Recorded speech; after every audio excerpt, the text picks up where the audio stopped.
Al-Bukhari meriwayatkan dari dalam sahihnya dari hadis Az-Zubair bin Awwam radhiyallahu anhu, dia berkata, Rasulullah sallallahu alaihi wasallam bersabda, la an ya'khudha ahadukum hablahu fayati bihuzmati hatabi ala dhahrihi fayabi'aha fayakuffa Allahu biha wajha khairun lahu min an yas'ala an-nasa a'tauhu aw mana'uhu. Sesungguhnya, kata Nabi SAW, salah seorang di antara kalian mengambil seutas tali, kemudian dia pulang membawa seikat kayu bakar di atas punggungnya, lalu dia menjualnya, sehingga dengan begitu Allah menjaga kehormatan wajahnya. Maksudnya dari mengemis atau minta-minta adalah lebih baik baginya daripada dia meminta-minta kepada manusia, baik mereka memberinya atau menolaknya. Ini diriwayatkan oleh Bukhari di nomor 1471. Dari sini kita bisa lihat lagi bagaimana luar biasanya Islam memotivasi para penganutnya justru untuk bekerja dengan tangannya sendiri. Dan ini berarti penolakan terhadap secara totalitas terhadap pengemisan. Ya. Dan perlu teman-teman tahu ya, dalam Islam kita hanya boleh meminta sesuatu di satu keadaan kurang lebih ya. Kalau orang normalnya, kita tidak bicara orang yang punya udzur. Kalau dia masih punya, kalau dia sudah tidak punya makanan hari itu lagi dan dia akan kelaparan, baru dia boleh minta. Itu pun cuma minta hari itu, tidak berlaku besok minta, lusa minta dan seterusnya. Dan Nabi SAW jadikan tolok ukur kalau seseorang tidak punya makanan walaupun itu satu kali. Tapi kalau dia punya makanan untuk satu hari itu satu kali, udah nggak boleh dia minta-minta. Bahkan mengemis ini akan membuka pintu kemiskinan bagi seseorang. Sebagaimana dalam hadis yang sahih kata Nabi SAW, siapa yang membuka pintu ya iffah, kemuliaan, Allah bukakan baginya pintu kekayaan. Dan siapa yang membuka pintu mengemis, merengek, selalu minta dan menjadi beban bagi orang lain, maka Allah akan bukakan baginya pintu kemiskinan. Di halaman 7-nya setelah membaca hadis Bukhari tadi, selanjutnya di paragraf paling bawah sebelah kanan, sebagaimana telah hadir bahwa Nabi Allah Daud alaihissalam makan dari hasil usahanya sendiri, maka demikian juga nabi-nabi yang lainnya.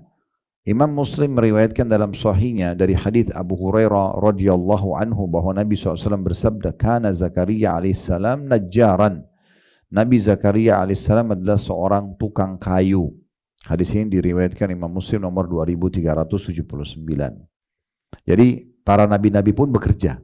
Ya, dan pada pertemuan kita yang bulan lalu, seingat saya pernah titik beratkan bagaimana banyak umat Islam tidak fokus melihat 19 tahun dari masa hidup Nabi Muhammad SAW itu berniaga.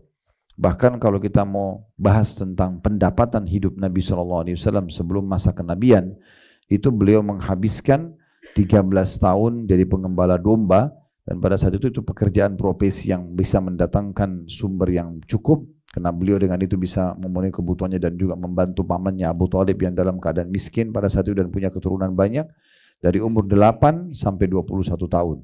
Berarti ini kurang lebih 13 tahun, dan kemudian setelah itu di umur 21 tahun sampai 40 tahun, 19 tahun beliau berniaga. Kalau kita gabungkan ini waktu yang sangat panjang ya. 19 itu ditambah 13 ya, itu 32 tahun beliau fokus untuk mencari sumber income ya, bekerja dan tidak mengemis dengan orang-orang. Ini menandakan dari umur 8 tahun sampai 40 tahun Nabi SAW terus saja fokus untuk bekerja dan punya income, tidak mengemis sama orang lain. Kemudian dikatakan Nabi Musa alaihissalam bekerja pada Nabi Shu'aib selama 10 tahun untuk mengembala kambing. Sebagaimana Nabi kita Muhammad SAW juga pernah mengembala kambing.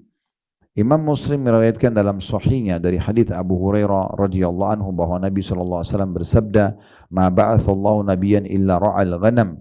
Faqala ashabuhu wa anta? Faqala na'am kuntu ar'aha ala qararita li ahli Makkah. Allah tidak mengutus, kata Nabi Muhammad SAW, seorang nabi pun kecuali dia pernah mengembala kambing, karena di masa itu pengembala kambing termasuk pekerjaan yang baik ya. Maka para sahabat bertanya, apakah engkau juga ya Rasulullah? Kata Nabi SAW, iya, dan aku dulu mengembala kambing penduduk Mekah dengan upah beberapa kirot. Ya, hadis ini diriwayatkan oleh Imam Muslim di nomor 2262. Ya, ini berarti menandakan Nabi SAW bekerja dan punya hasil. Ya. Beberapa kirot adalah beberapa keping dirham yang tidak seberapa nilainya.